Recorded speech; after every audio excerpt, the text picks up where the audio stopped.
My entitled Karen sister invades my life during a visit, says terrible things about me and my wife, and then calls back demanding that I apologize to her. So to set the scene, I am a soldier in the United States Army, so I don't get to see my family back home often, and we have this thing called staff duty, where we basically make sure soldiers don't burn down the barricades, and it's all for a 24-hour shift. I had just gotten home to my wife, and I was getting ready to sleep due to not sleeping for a whole day and night. And of course, I got a phone call from my sister saying that she wants to fly in. Me and my wife were dealing with less than subpar roommates, along with a landlord threatening an eviction notice. Later that day, I fell asleep and talked to my wife about what my sister talked to me about, and we agreed to try and talk to her about coming in at a later time when me and my wife find a new place to live and have our lives situated at the time, as we were super stressed out and are currently dealing with some financial issues. My entitled sister still decided that she was going to fly out and visit me and my wife, so wholeheartedly we agreed to let her stay in our apartment on the couch. It wasn't ideal, but it's what we had. Our apartment is absolute garbage. Honestly, the whole building needs to come down. No matter how spotless me and my wife made the apartment, there are still roaches coming from our neighbors. Anyways, the night my entitled sister flies in, me and my wife made a plan to see the new Harry Potter movie, and we had already bought the tickets, and to include my entitled sister, we bought her a ticket as well. Fast forward from normal catching up conversation, and I mentioned to my sister that me and my wife were going to take her to see the new Harry Potter movie. My entitled sister then scuffs up her nose and complains about being tired and says,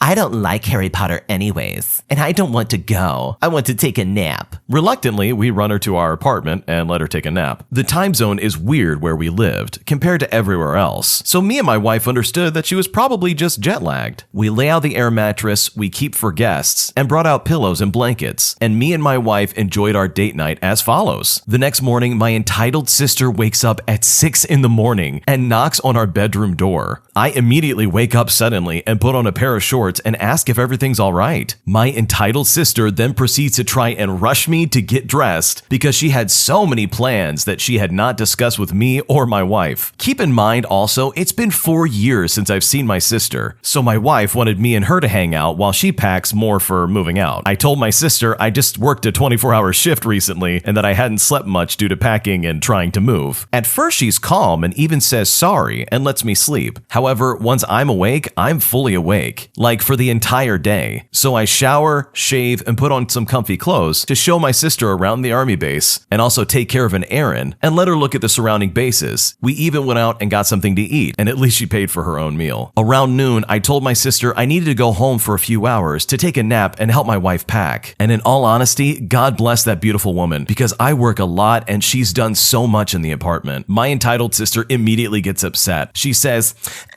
but I wanted to get a matching tattoo with you. I say, I'm sorry, but my wife needs help at home. I don't know how you or your husband's marriage work, but me and my wife usually try to do everything together. And we're introverts, so this is honestly the most we've been out in a while. My sister says, well, maybe I should tell Grandma and Grandpa that you and your wife are living in a filthy house and that your wife is lazy. And again, to reiterate, our apartment was really dirty from the trashy people we were legitimately in the middle of moving out. And she also visited us unexpectedly. And my beautiful wife, once again, honest to God, works her butt off when I can't come home to help. So I said, all right, let me go home and grab something and tell my wife. Mind you, this was all after listening to her complain about the tattoos for the whole morning as I was giving her a tour of the military bases. So my wife said, that's fine. She was going to take a nap anyways. I thought it was going to be a simple design that wouldn't take too long, so I wasn't too worried about being gone for a long time. Fast forward to the tattoo shop. My entitled sister already picked the design out and the colors and told the artist I wanted the same thing. I tried to talk, but as rough and tumble as the army is, I'm still very timid and a quiet person, and she immediately cuts me off and says, this is the tattoo we're getting. Not gonna lie, I kind of liked the design, but didn't want to be away from home, as I've been gone all morning. Again, I didn't fight her because she's my big sister, but honest to God, I wish my sister would let me be my own person. So after we get our tattoos, we get to my apartment, and I lay down and cuddle with my wife for a whole 10 minutes before before my sister knocked on our bedroom door. She says, "Hurry up, I want to go to the beach." I told her, I'm sorry, but I told you I needed a nap. My sister says, "Well, you only have 1 hour, so you better be ready." Now, my wife is a softie, but not when it comes to me. I've never seen my wife so angry before. I thought I was going to have to restrain her from hitting my sister, but to my surprise, she spoke in a calm manner. She said, "You're not at home. You're visiting us in our home. Your brother worked 24 hours and only got 4 hours of sleep before we had to pick you up from the airport. You can gladly go to the living room and watch TV. He is exhausted and doesn't want to wreck his car because of you dragging him around like a dog when you're the one visiting." Dumbfounded, all my sister could say was, "All right." Skip ahead to a few hours later, after a well-earned nap, and I'm discussing with my wife what to do next because I'm a homebody and I'm not really sure. And honestly, so is she. And between the two of us, we got into a small argument. It wasn't a loud argument by any means, but enough to alert my roommates because they went over, knocked on our door, and told us that my sister had left the apartment without letting anybody know. I run down the stairs because our elevators are slow and ended up running a 4-mile radius looking for her. When I found her walking on the sidewalk by a hospital, she was crying. My sister said, "I don't want to be the reason you and your wife argue. I don't feel welcome here." I said, "You're in an unfamiliar place and me and you have been out all day and we have done so much and have one more surprise for you. It's gonna be okay." Anyways, so I talked her into coming back into the building, but she refused to go into our apartment. Now, I am a genuinely calm and collected person, but I was about to lose my mind. I ended up running back up the stairs to get my wife to have her convince my sister to come back upstairs into the apartment. So she's finally back in the apartment, and 30 minutes later, everyone's getting ready to go and have a good night together. And lo and behold, my entitled sister is once again on the porch trying to guilt trip me, all because she claims that she's having a horrible time and she didn't get to do anything she wanted to do, despite us literally doing everything that she wanted to do. She was even reluctant to go out to the bar with us, so I ended up having just to tell her where we were going just so she could get up, get dressed, and get ready. So we get to the bar and everyone is having a good time except her. Surprise, surprise. She kept sending the same drink back multiple times, and I could tell the waitress was really tired of her. Ultimately, she had an overall terrible experience, got upset, and basically left it to us to pay for her drinks. She told my wife something along the lines of,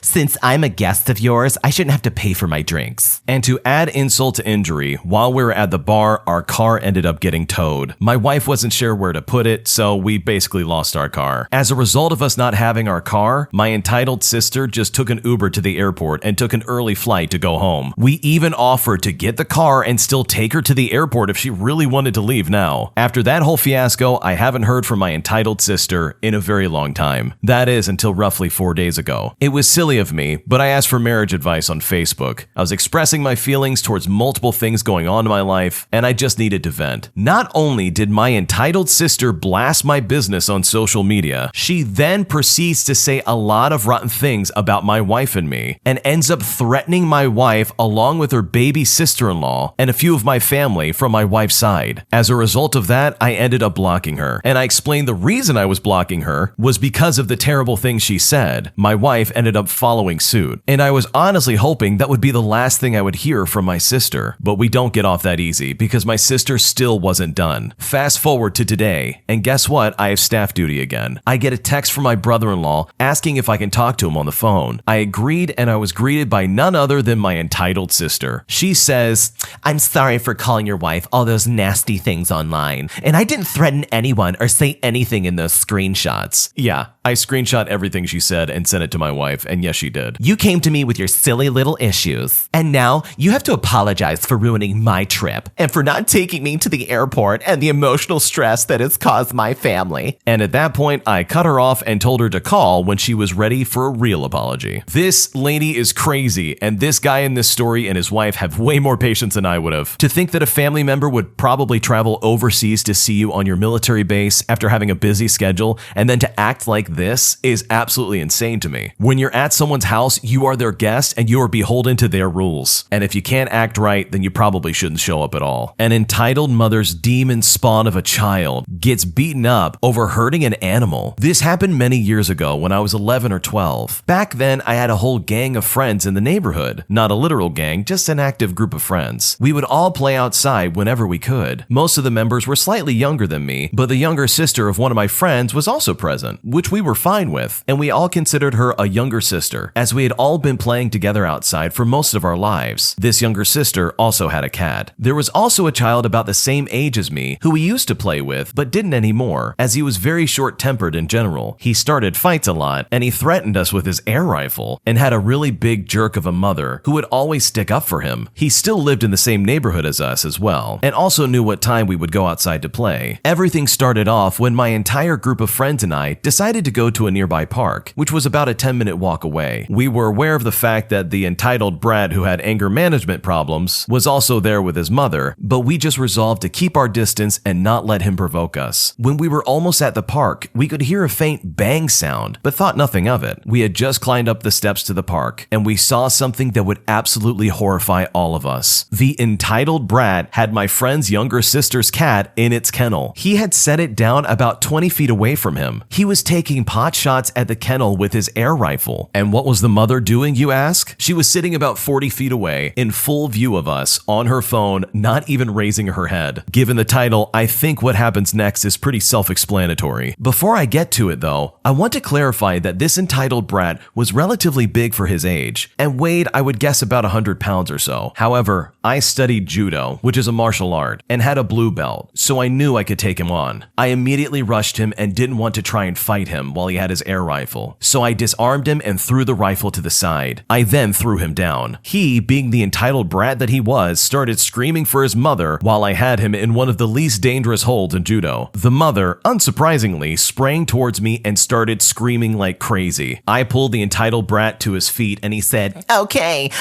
please stop, I give up," hoping to explain to the entitled mother that he was shooting a poor cat, but he instead immediately attacked me again. This time I wasn't having any of his garbage. I punched him repeatedly, and after he kicked me back and reached for the air rifle, which my friend was holding, I held him in a chokehold without actually choking him, and put my knee into his back, which is a hold that is almost impossible to escape from. Mind you, this whole time the entitled mother was screaming that I was just hurting him, and that she was going to call the cops because I had taken her child's air rifle and was trying to use it against him and the cat, which is ironic to say the least. And even despite this, she was never willing to step in and help her precious darling. I asked her what evidence she would have against me, and she replied with well, I know people at the police department, okay? To be honest, at this point, I was getting scared. Remember, I was only a kid. I let the kid up, but still didn't give back the air rifle. I still found the courage to ask her how she was ever going to beat my evidence about her son doing terrible things to that cat, as all my friends could provide proof. It was at this point that she messed up. She slapped me. I obviously didn't attack her back, but instead we did the slightly cowardly thing, but now what seems like the right thing. We all just grabbed the cat and started running back to my house. However, we didn't even get out of the park, as a couple of my friends had to run back to my house already and tell my parents. They showed up right away, and after a 15-minute argument, which ended in my parents storming off to the car, taking lots of photos of my cheek, dropping me off at my house after showing me where the first aid kit was, and presumably going to press charges. The best thing about her slapping me, by the way, was guess what? Proof. We had proof. The slap didn't hurt that much, but she had broken the skin on my cheek and scratched it with her long nails, and there was a ton of blood. To cut an already long story short, she was taken to the police and my parents filed charges. And now, the moment you've all been waiting for. The cat was okay. She had been hit with a pellet, but she survived. And as she was taken to the animal hospital right away, she didn't need to have any surgeries or any serious procedures. She did pass away a year ago, unfortunately, but she was happy all the way up until she passed away. It's crazy that the parent didn't do anything to stop their kid from taking shots at this cat. I mean, I can't imagine any parent realistically letting that happen. I'm kind of sad that the entitled brat got off easy, but I'm so happy that the entitled mom who attacked this kid got exactly what she deserved. I'm unsure if I should make a move on my new crush, who might have a crush on me too. I've known this guy for about a month, and we started talking about a week and a half ago. During class, we were hitting it off immediately. We're both creatives, house, and as we were leaving, we promised that we'd send our Instagram accounts to each other. He sent me his a few hours later, and we started chatting. We texted the entire evening the day after, and we made plans to go study together 3 to 4 days later. In the meanwhile, we barely talked, but when we saw each other the next day, it was both a very natural dynamic, and it was filled with romantic tension. We had lunch together, went deep into our conversations, went to the park afterward, and sat really close to each other, gazing into each other's eyes very intensely. A few hours after, he suggested we go to the movie theater, which we did. Then we walked about 2 to 3 hours just chatting. We didn't see each other the next day, but got back together almost immediately. This time, it wasn't really flirty, and our conversations were a little less fluid. I was a bit tired, but we still had nice discussions. Then we saw each other 2 days later, aka yesterday, and we had a really nice conversation. We took the same train and I sat against him. We laughed at each other's jokes and shared childhood anecdotes. I'm very into him. I feel good when I'm with him, and there's this little awkwardness. I've had a number of men flirt with me and ask for my number this past year, but I'm rarely interested. I just don't feel it. This time, my intuition is telling me there's romantic potential. But still, even with this in my mind, I'm afraid I'm more into him than he is into me. Although he's initiated contact, his texts are a little dry, and he hasn't given me a lot of compliments, while I've complimented him a lot. I've also been more touchy-feely with him when he hasn't really reciprocated. I feel like he was obviously into me the first day we hung out, but it turned more platonic the following days. As we're both grown-ups and our teenage romance ambiguity days are hopefully past us, I wanted to text him something along the lines of, if you want to grab a drink sometime this week after a study session, I'm down. No big deal if you'd rather just work though. But my friends have been telling me it's too soon, it's tactless, and I should just wait and see whether he's really into me, or let him make the first move. However, we're both single, we're interested in a relationship, and I'm not sure a week and a half or 2 weeks is that quick in the dating world. I also feel like romance has been the elephant in the room the 4 times we've seen each other, and it might be good for the both of us to address it, even if it entails rejection. What do you think? Should I try talking to him or trying to hang out with him more? Should I just be going for it? What do I do? I say you just go for it. There's no reason you should sit idly by and let this pass up. You clearly have a thing for this guy, just go for it. Maybe the guy's just too nervous to make the first move. You're never gonna know unless you say something, and it's better to just go for it and find out than to not say anything and then regret it later. And honestly, there's no such thing as like too soon or too direct. This is your life right now. Live it honestly and unapologetically. Just go for it, see what happens. You might be surprised. He might be interested in you as well. My ex-girlfriend's mother has been bribing my 2.5-year-old daughter with toys to say that I hit her. I live in the United States and have a 2.5-year-old girl with my ex-girlfriend. Recently, she started cheating on me, and when I found out, she broke up with me. Despite the situation, we're both determined to have an amicable relationship, especially me, because of my parents' rough divorce and how it really only hurt my sister and I. I've been trying to handle getting cheated on without being a huge baby,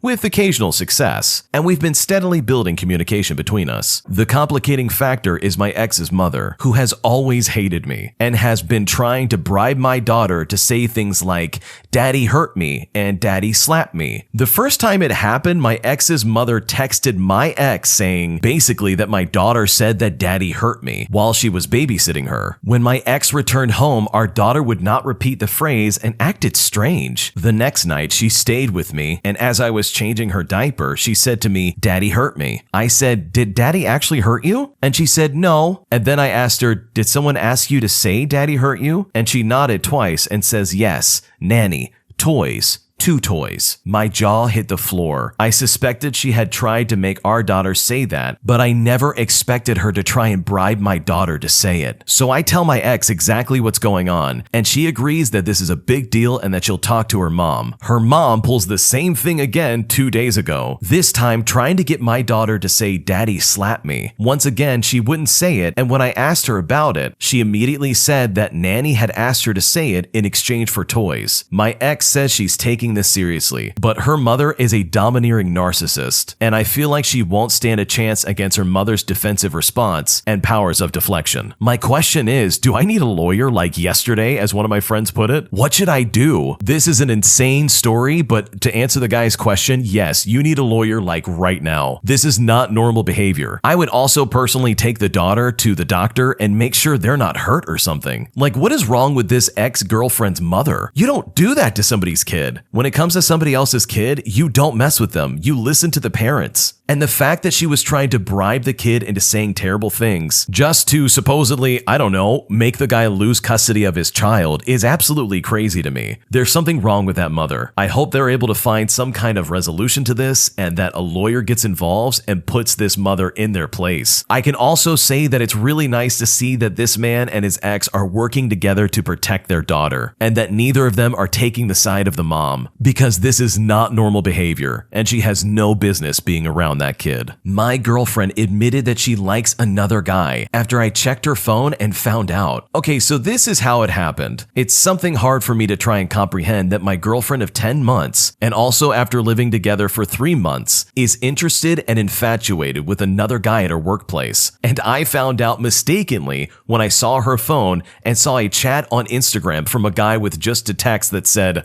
"Are you awake?" And this notification was muted. As well were things that started to make more sense as I dug deeper. I found out that she was Googling things like how to impress your crush and stuff like that. And the convincing point was the fact that I was able to see her deleted screenshots of his Instagram profile, sharing his pictures with her best friends. So I confronted her on this, and firstly, she was very hesitant and wasn't able to come up with a proper explanation. But as I showed her more and more of what I had seen and all that I already knew, she agreed to the fact that she likes this guy and had only recently started talking to him. She tells me she feels the same way about me and still loves me, but at this moment, if I ask her to stop talking to this person, she can't do that and needs more time to communicate and find out more about this person so that she can make a more informed decision on what she wants, as she says she doesn't know what she wants to do at this point. I gave her an ultimatum of it's either him or me, and she told me she needs more time, at least till tomorrow, to think about it. I just don't understand how to go around this, and I never expected something like this. We've lived together for 3 months. I honestly just need some advice on how I should proceed, because I still do love her, and it hurts to say that I was thinking of my future with her in mind. What do I do? I mean, if she really needs to think about it, I think that's your answer. You are obviously not a priority in her life, so why should you bother trying to force your way in? It is honestly not him. No matter what she says tomorrow, it's not about him. It's really kind of disturbing. And if I was in his shoes, I would almost want her to pick the other guy. It's rough because you've known them for 10 months and you've lived together for 3 of those months, but she's clearly not ready for a real relationship, and it doesn't sound like she wants him at all. I would honestly even be hesitant if she did end up picking this guy, because who's to say she won't turn around and do this again? Thanks for watching. When you subscribe, make sure to hit the bell to turn on notifications. To finish listening to all the stories, use the playlist at the top of the description. And the next time you live stream, use the cream of the crop music. Search Cream of the Stream on Spotify or whatever platform you use for copyright-free music to use for your next stream.